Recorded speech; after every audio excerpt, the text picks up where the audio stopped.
Hello, and welcome to a new video.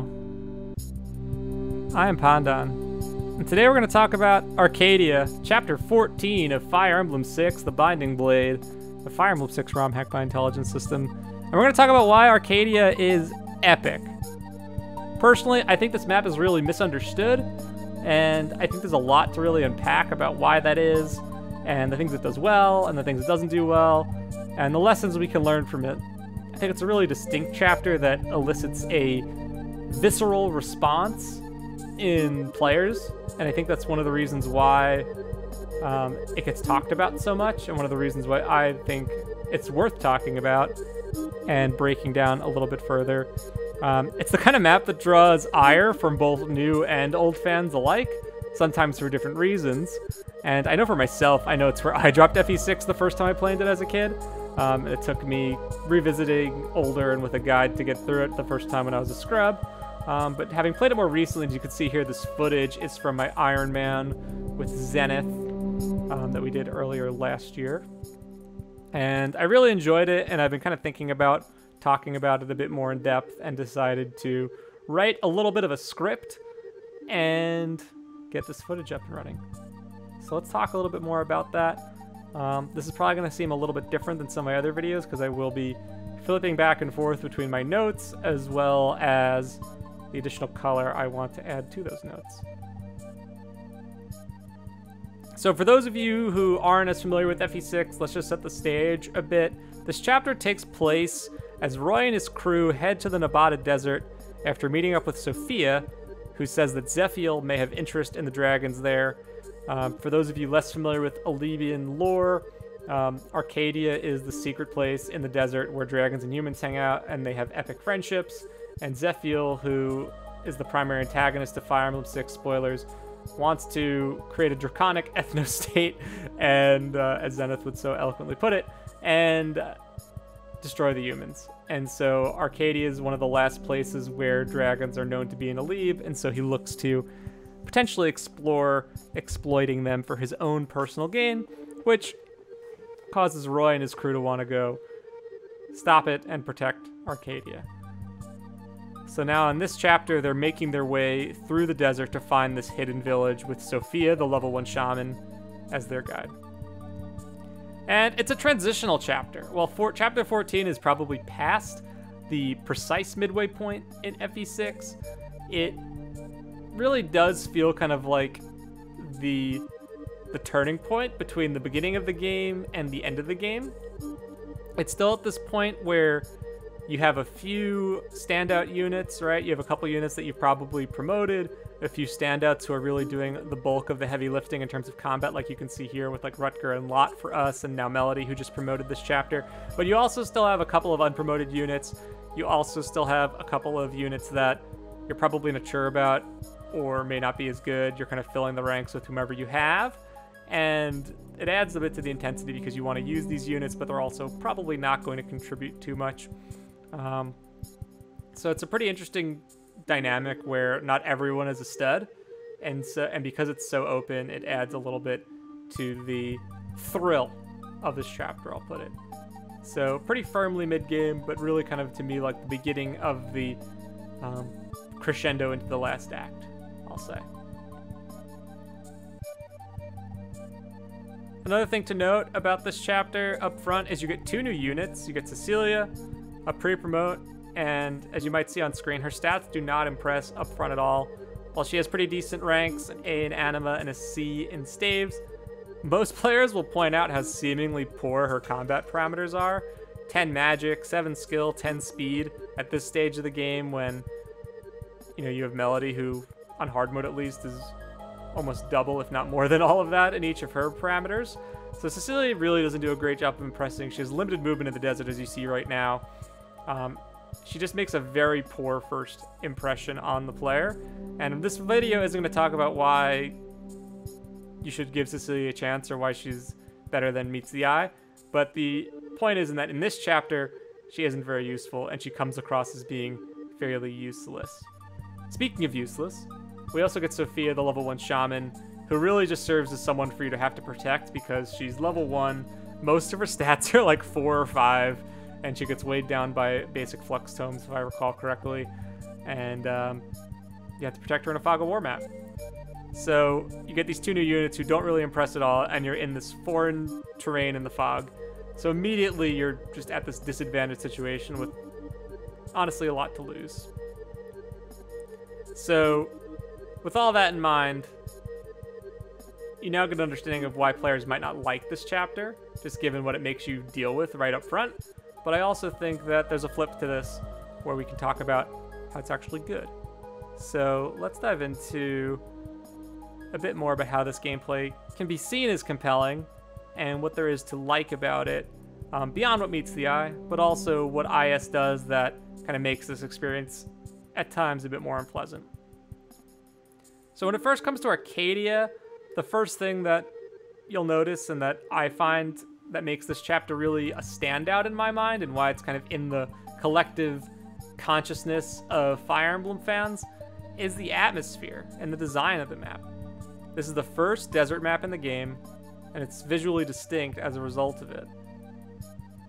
You're thrown into the middle of rough terrain, the desert, which you haven't experienced really till this point, with the fog, and with only really a vague notion of where victory lies. You kind of know the top right of this map is where the seize point is, but you don't really know what lies between you and that point, which I think adds a lot of tension. So between this foreign setting out in the open, this new country, the classic Alib fog music, and the general feeling of just being open and exposed with no choke points, totally open in the fog, it creates this tremendous sense of fear that few maps can match. And while I think Fog of War is a fairly controversial feature, to me it leaves an impression, and I think sometimes leaving an impression is the best thing that you can do.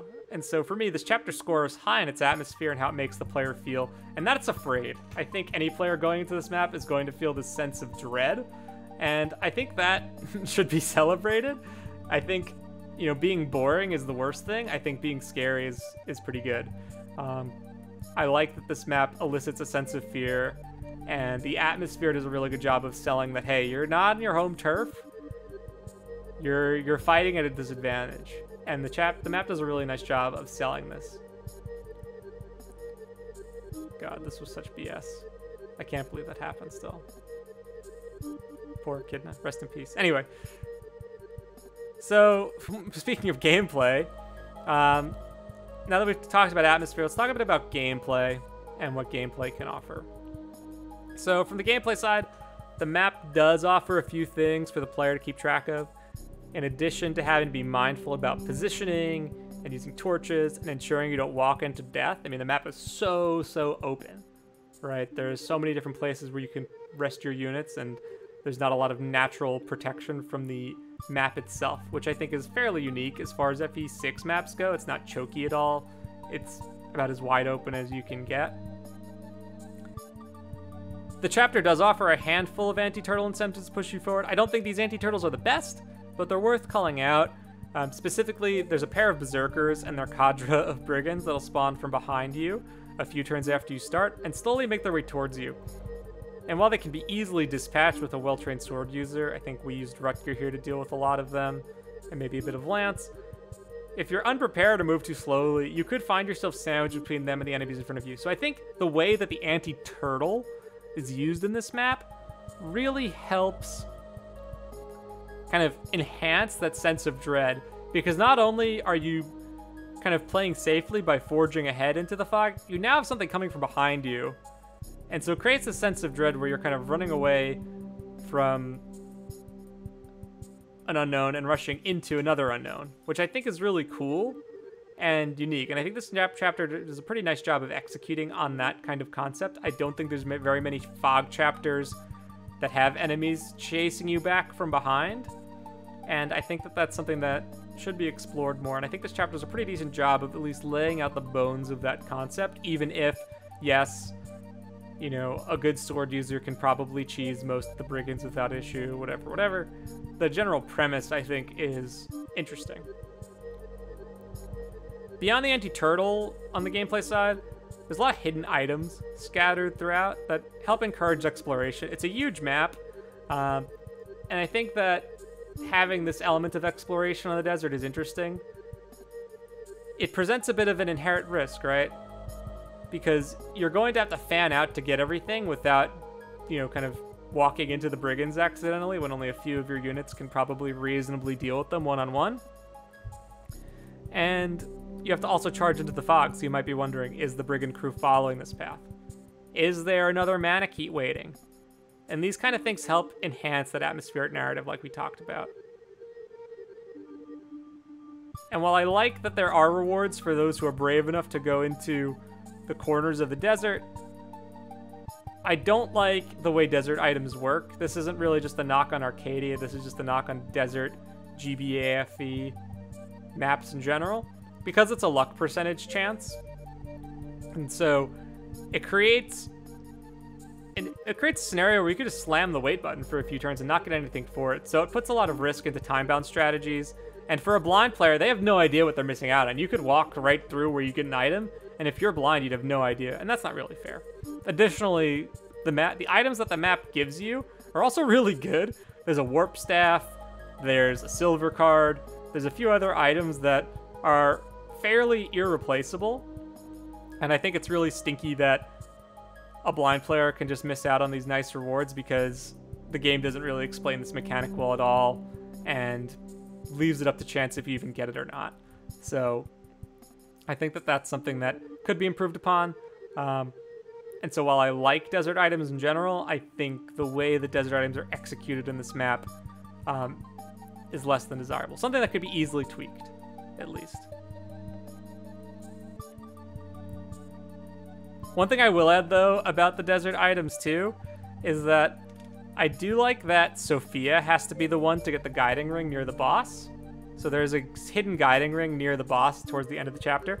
And what I really like about that is that it's really a reward for keeping her alive.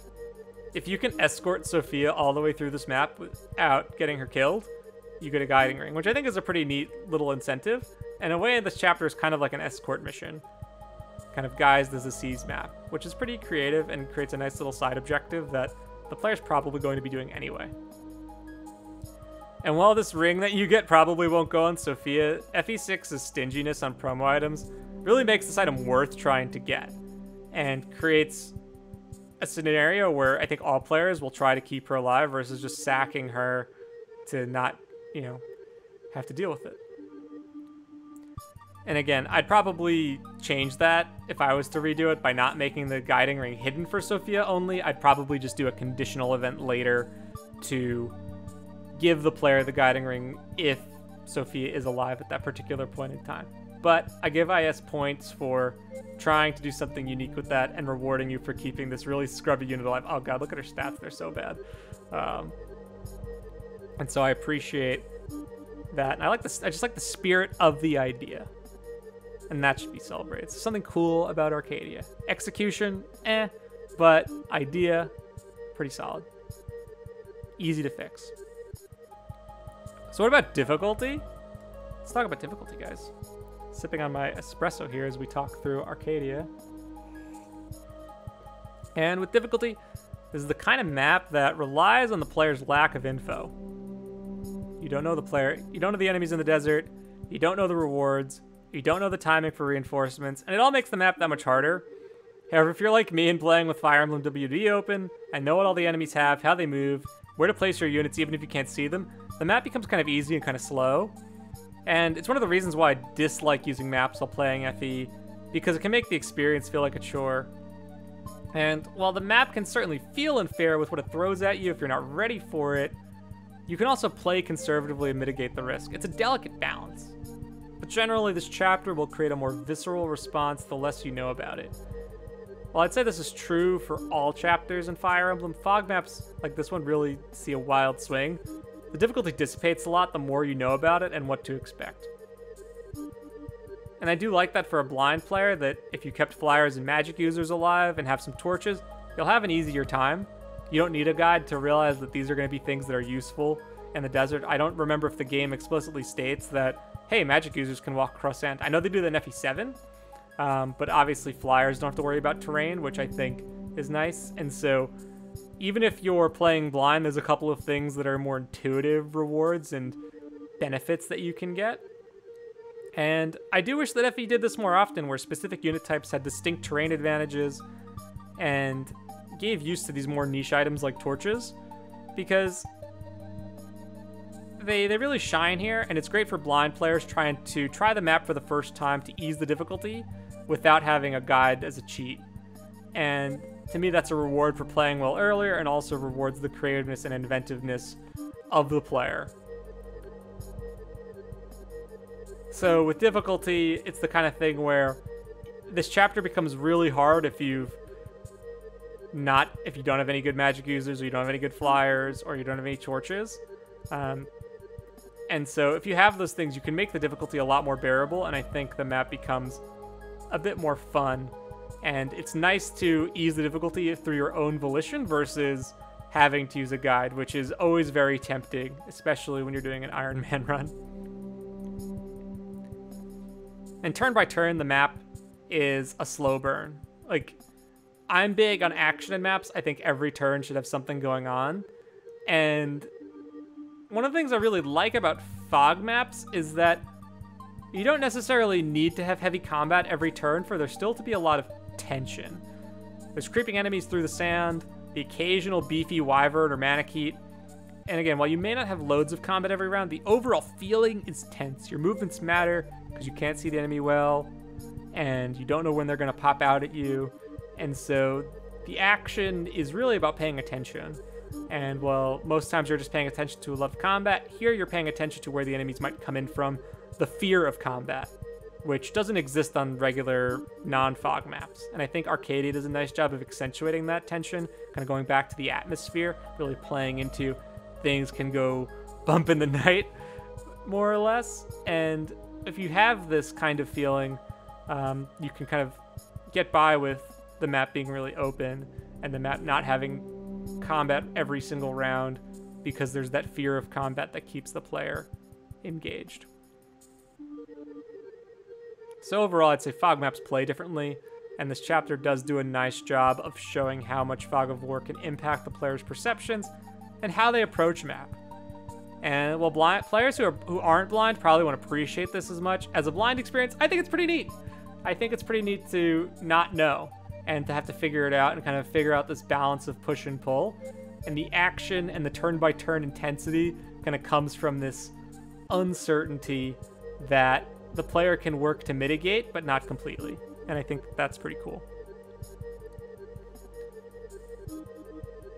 And kind of last on the gameplay side, we've talked about replayability a little bit and the difference between playing this blind and non-blind. And I think this chapter can be fun to revisit and explore on repeat playthroughs.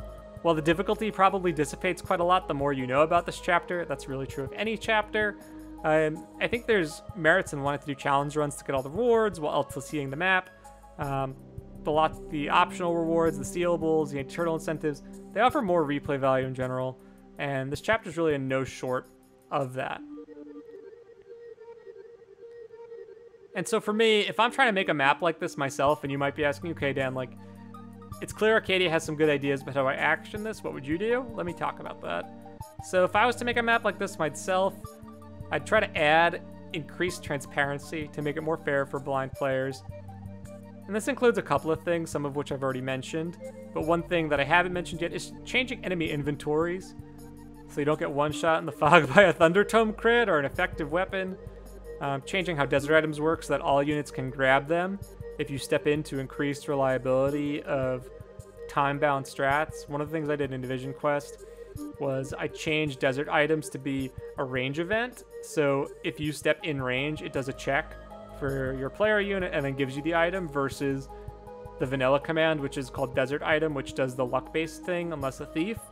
So that's a pretty easy change for you as a hack ROM designer to make in your desert maps to make them a bit more fair and less RNG reliant, which I think is a good thing for hidden items.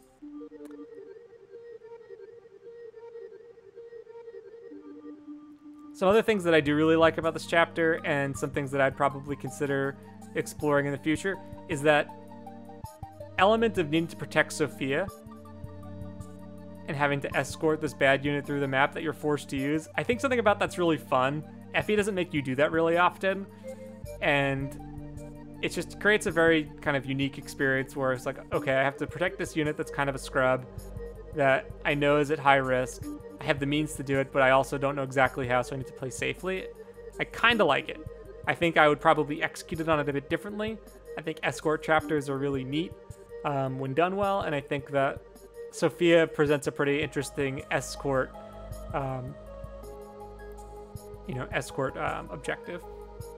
Similarly, well, I also like that Cecilia looks bad in this chapter.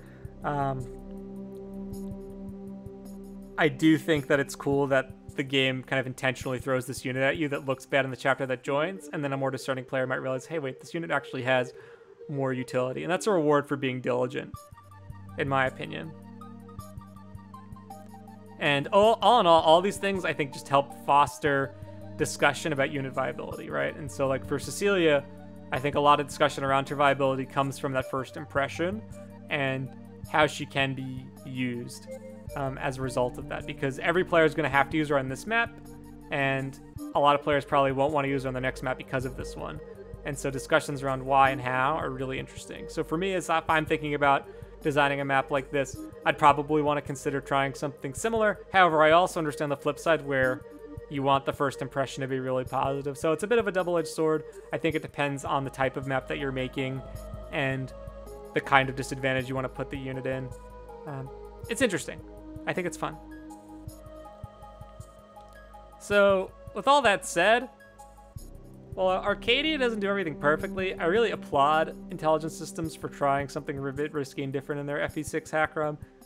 To me, it's a standout in this game and in the series, and I'd like to see them make new attempts to mimic the kind of spooky vibe they have here. Fire Emblem, they don't really do a lot of these chapters anymore where you're disadvantaged, and it's very clear you're disadvantaged, and certain types of units have a clear advantage. And that's magic users and flyers, as well as just the enemy in general in this type of fog setting. So I'd like to see them do this more often. And so my overall thesis on this map is that Arcadia presents a window into a very different kind of Fire Emblem experience on the Game Boy Advance in terms of how it plays and how it makes the player think about and engage with the map. And I think that that's something that we can explore, and we should look at these elements of Arcadia and think about for ourselves, if we're making our own games, how we can kind of capture this while also improving them. And I think Arcadia presents a pretty interesting blueprint to work from when designing desert maps, when designing fog chapters, and when designing fog desert maps, as well as just thinking about like enemy design and what's fair isn't fair to a blind player. And so I think this is a pretty good chapter to revisit, and really, I think a lot of my feelings are informed by how the chapter does make me feel and what I missed out on the first time I played this versus subsequent times. And I think when you look through it from that lens, it helps you as a designer build a lot of empathy for your player. And this chapter, I think, is a good example of good ideas, how to and to not execute them, and to make something different and distinct that people will be talking about on internet forums almost 20 years later. So with that, guys, I think Arcadia is pretty epic. I think it's a cool map. I think it's worth talking about. I think it's better than people give it credit for. Maybe it doesn't always play the best, but I give it a lot of points for trying to do something different with the formula and making the player engage differently. And that should be celebrated. So, curious to hear your thoughts on Arcadia. Thanks for listening to me ramble, and I'll see you next time.